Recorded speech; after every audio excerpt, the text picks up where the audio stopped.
fact, it's the side that got the vital point at Wolves last week to make sure of Chelsea going back to the First Division. A chance for them to show a bit of style, really, in relaxed fashion, a tailpiece to a memorable season. One youngster who'll never forget the end of this season, I'm sure, it's Tommy Langley, who scored that vital point-winning goal last Saturday at Molineux. And what about the old campaigner, Peter Bonetti, the goalkeeper? It must be marvellous for him to go back into the First Division after all these years. Hull come with a side that's always been just beyond the clutches of relegation, now without the injured Billy Bremner, who steadied them so well for most of the season. Big problem all along has been a lack of convincing firepower, but in other ways they seem a well-organised side, and manager John Kay has settled on a youngster, young Rob MacDonald here, an 18-year-old Scot now playing only his third game. The referee today, Reg Robinson, he comes from Norwich. He refereed the West Ham Derby game last week, and the crowd, look at it, astonishing, 43,000. So here we go then. The Chelsea celebrations already underway. Let's see if they can finish them off in style against Hull City today. Chelsea in the all-blue strip, of course, attacking the goal to our right. Hull in all white. At this moment lying 14th in the table, so no fears whatsoever of being at the wrong end of the table. And a really astonishingly large crowd here for a match with really nothing vital hanging on it. But plenty here who just want to join in those Chelsea celebrations. Steve Wicks, the number 5. The number 10 is Rob MacDonald.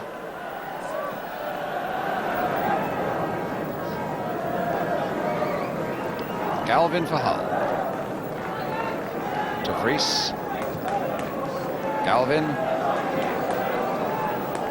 Oh, he's got himself into a shooting position here, and it called for a good save from Bonetti. Galvin worked his way into a good position for that right foot shot, hit it well. And the fists of Bonetti did the rest.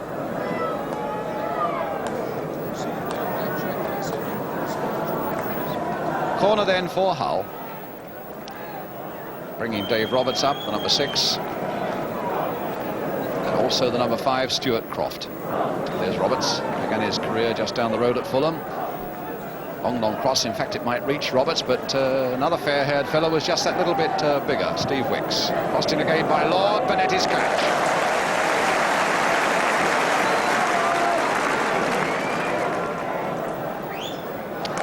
Wilkins, he's slipped Daniel, he's got Langley and he's got Britton up, and he's lost his way. Quarter of an hour gone, still no score, and Wicks back to Bonetti.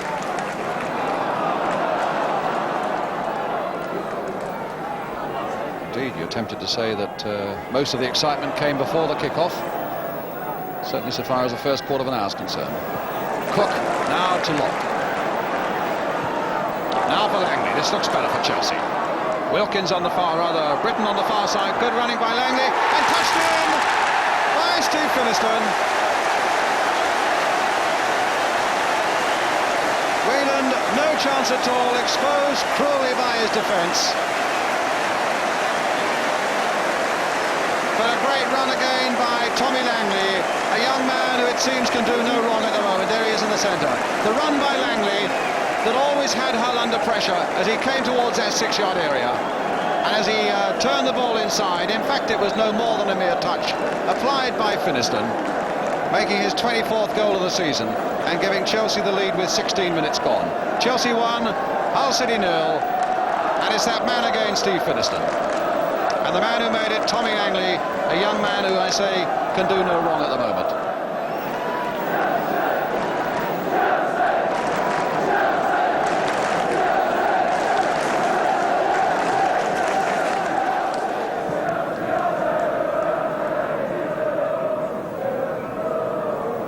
Wilkins for Chelsea. Outside of the boot, and what about that for a pass to Langley? Played in there, oh my goodness, De Vries very nearly put it into his own goal. What a brilliant and exciting piece of football that was. Here's the corner, taken by Britton. Wicks is right up there, gets the header in, goal kick.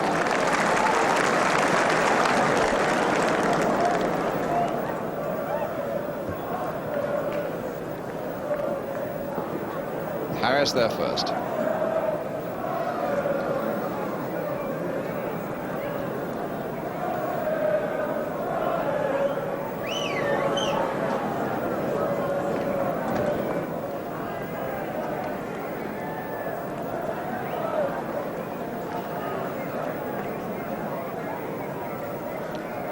Sunley slipped Harris. Now can Hull get the equaliser here? Oh, penalty surely. How on earth could that not have been a penalty? Well, that's the most blatant penalty I think I've seen for a long time. Maybe the referee was unsighted, but Hull can feel very aggrieved that they weren't given that penalty when Sunley was brought down there. As it is, they've got a corner. And Wicks getting it away at the second attempt, but only then as far as Lord. Cook getting it away now.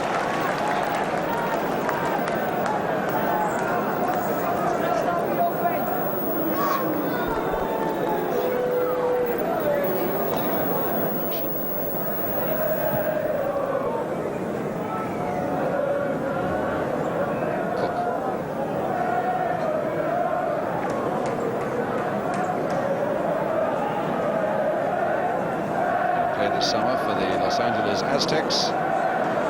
Broken arm in training last season for him. Let's hope he has better luck this time, Charlie Cook. Here he is again, Cook. A nice little touch for Britain this time. Lock. Back for Cook again. That's a lovely ball there, played towards Finiston. That was a beautiful cross there by Charlie Cook. Always curling into the position that Finiston wanted, and he got there just a fraction before the Hull defender, but the Hull defender did enough to force Finiston to put it wide. Wicks with a header.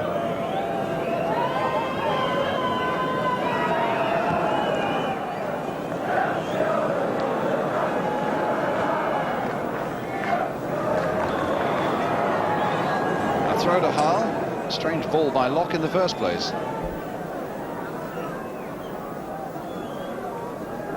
Nisbet with it. Played for Sunday. Short for Lord. Turned by Galvin. And a half chance was there. Didn't come to him quite as he wanted. Bouncing just that little bit awkwardly. Goal kick then to Chelsea.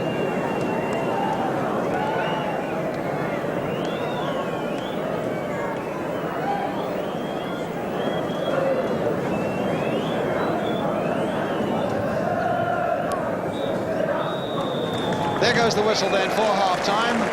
Well, Chelsea at least getting a very good goal made for them by Tommy Langley and scored for them, in fact, inevitably it seems these days, by Steve Finiston. Hull, who battled away a bit, and I think probably could quite rightly say that they should have had a penalty just before half-time when Dave Sunley was brought down, but the referee thought otherwise. Well, that's the half-time situation. Still a good deal to come on the big match this afternoon, of course. A half-time score at Stamford Bridge. Chelsea 1, Hull City 0. We'll be right back with that second half. Welcome back to Stamford Bridge. Chelsea leading by a goal to 0 in this second division game against Hull City. Hull in the white strip now, attacking the goal to our right. They've only scored one goal, Hull City, in 11 visits to Stamford Bridge, and the first of those visits was in 1905, September the 11th, the first game ever that Chelsea played at Stamford Bridge. The result that day, in fact, was 5-1, the day that Hull scored their only goal here.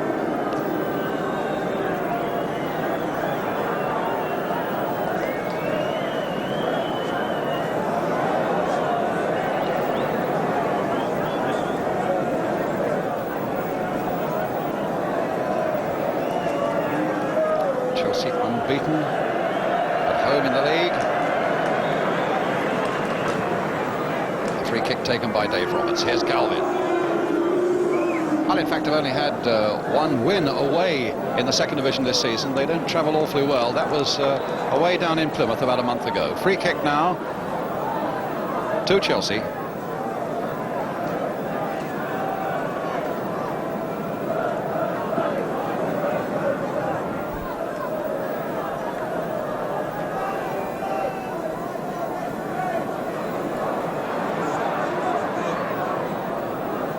Locke. Finiston. Oh, what a flick there by Finiston now for Locke, charging into the area, and Roberts has gone with him. Goal kick. Scattered a few photographers, but a lovely rippling run down the right there by Chelsea. A little back heel by Finiston being the thing that made it.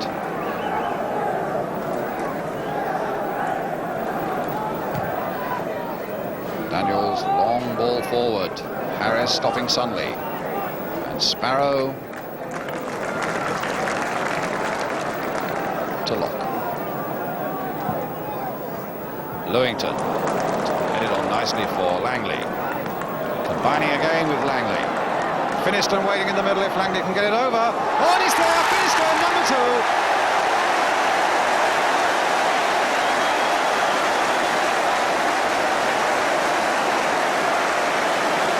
It's the old combination again. Finiston and Langley. Here's Langley. And here's Finiston. As that move went roaring down the right, with Finiston making a great run into that Hull City penalty area. A low cross eluding the Hull defenders, but not Finiston. Almost a reaction there as he knocked it in. Chelsea 2, Hull City 0, and that brings him now to 25. And again, the man who made it, Tommy Langley.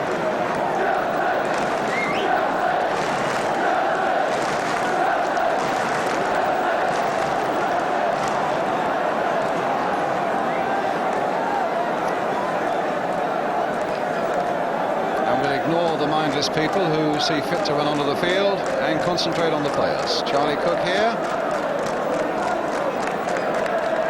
And Chelsea now beginning to celebrate. They needed that second goal to keep the celebrations going. Mastermind.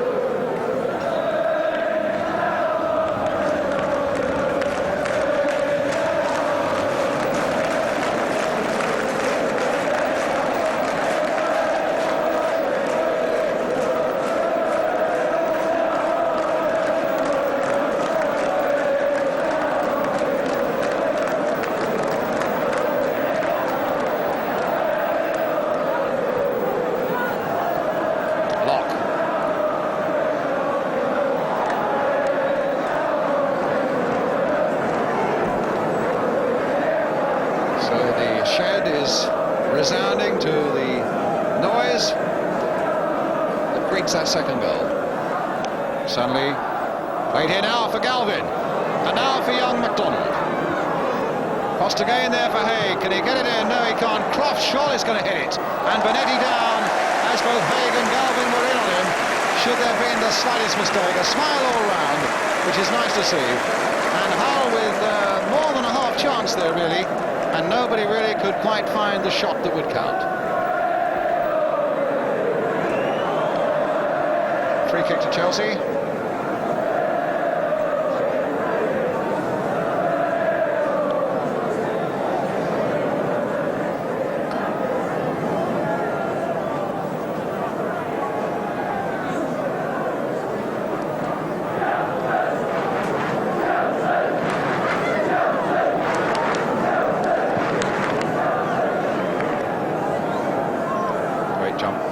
Roberts. Nisbet playing it forward, hopefully, but Sparrow is there. Now he's going to chase to get it again. Nisbet did well there, found Sunley, and Sunley's pass wasn't quite good enough, but he's got another chance, and this time he's found Nisbet. And nobody there to take that useful-looking ball as it came into the Chelsea penalty area. Britain. 20 minutes to go. Wilkins forward now for Langley again. What a pass again it is by... oh, my goodness!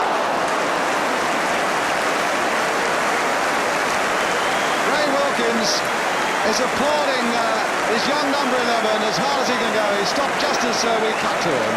But what a ball it was again by Ray Wilkins. Beautifully flighted and curved into the path of Tommy Langley.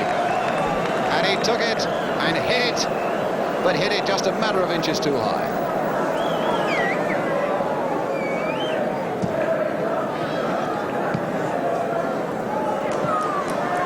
Tommy Langley's been quite a revelation in these last three or four matches, and it took a lot of courage, I would have thought, by manager Eddie McCreadie to drop the likes of Ken Swain and Gary Stanley and bring in young Tommy Langley and Charlie Cook to steady up the boat as the crisis began to develop, and it certainly worked. And here's Cook. What a job he's done this last month.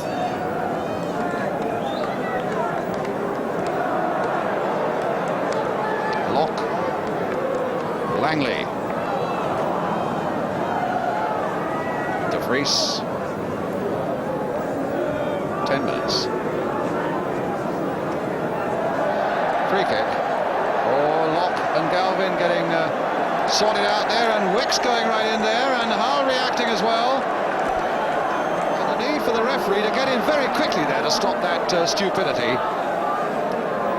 Well, it's Galvin and Locke who were involved in the first place. He's calling Galvin to him. And if he calls Galvin to him, he's got to call Locke as well.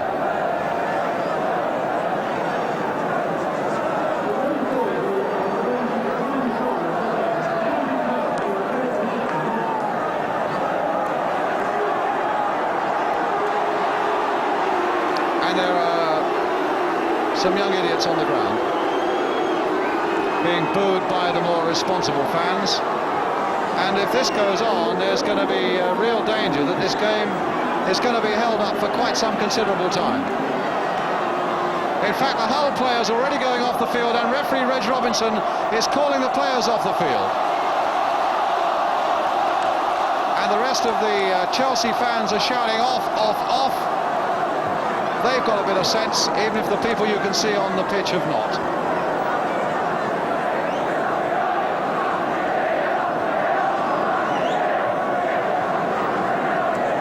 One player left on the field at the moment, I think. Oh, two, yeah, three.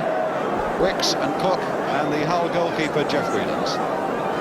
Cook, Jeff Whelans. And look at the Chelsea chairman on the left there, Brian Mears, with the Chelsea secretary, Chris Matthews, on the left. One of the rare lady secretaries in the Football League. They've obviously made some sort of public announcement.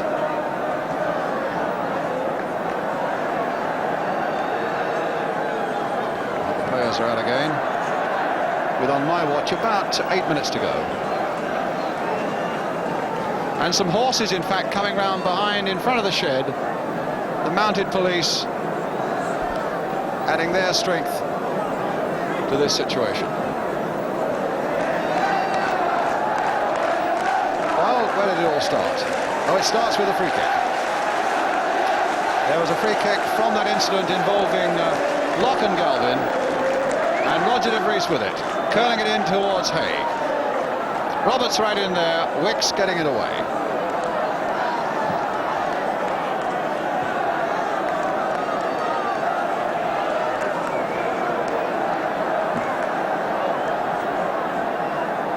Galvin, and a corner for Hull.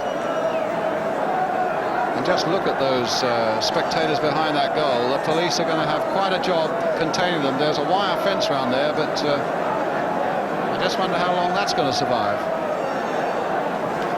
Corner taken. Galvin. Lord with the backward header. Harris thumping it away. Langley. Britton.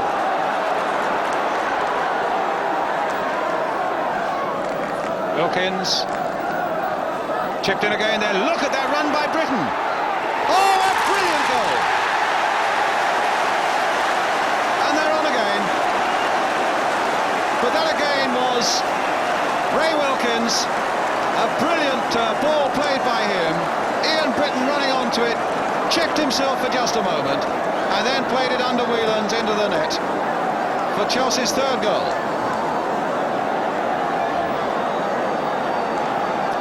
So yet again, the players have left the field.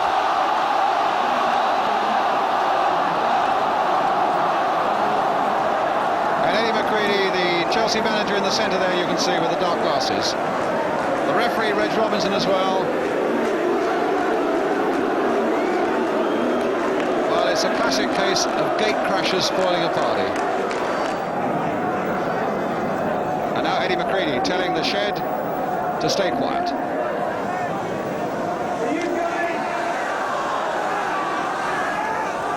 You guys won't get the pitch. And do us a favour, don't spoil the season for the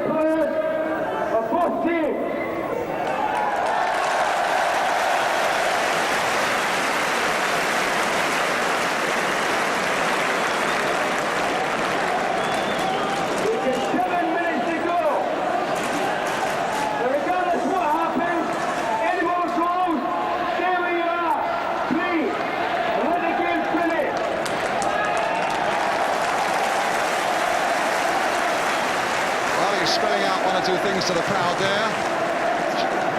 Didn't hear it terribly well myself through the loudspeaker, but I think the inference was absolutely clear, and that is that he wants the crowd to stay where they are and let the game, the last 5 minutes of the game, finish. So Eddie McCreadie has done his bit, and now we're going to go back to the action.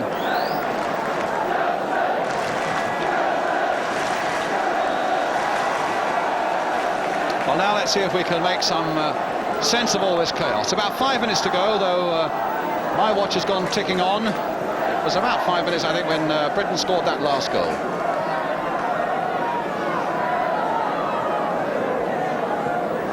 Lord turning it in, Lewington nodding it away.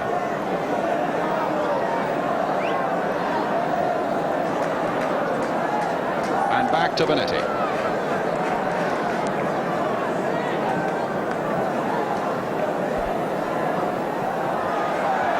Langley for Chelsea.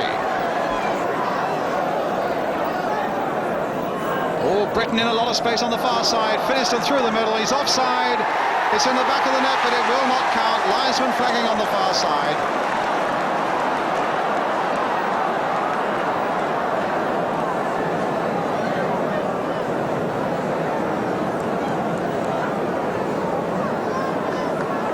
Croft with the free kick.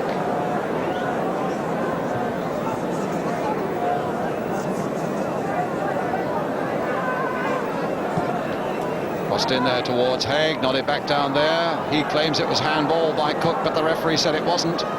And here's Sparrow. Long ball out here to Britain.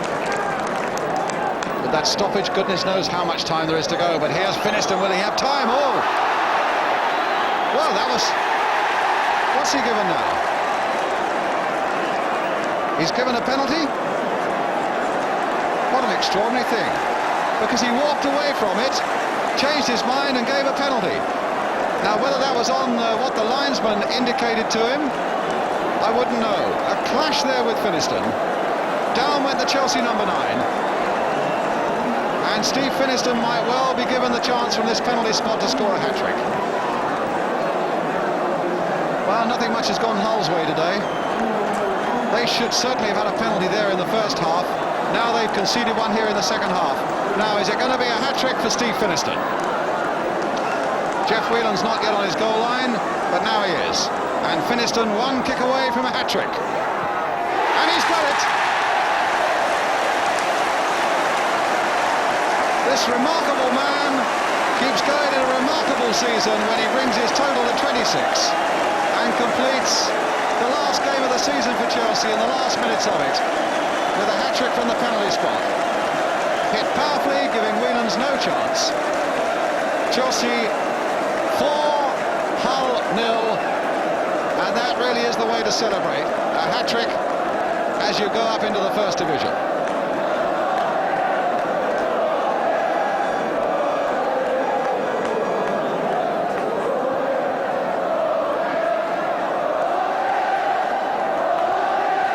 Wicks, Sparrow.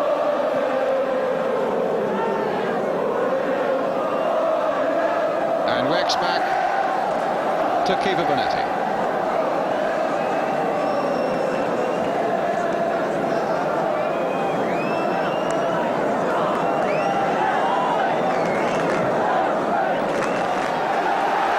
Well, the final whistle's gone, and look at them sprinting in there to try and beat the players in. Someone's been bowled over on the ground there. The linesman engulfed on this side by the crowds as they came swarming in. And some of the players just about getting down to the tunnel. And I think the referee decided that he'd blow that whistle when the play was on that side of the field and make a life or death sprint for the tunnel. 3 goals for Steve Finiston, 1 for Ian Britton, 4 for Chelsea, and what better way from them to say farewell to the second division and go up into the first.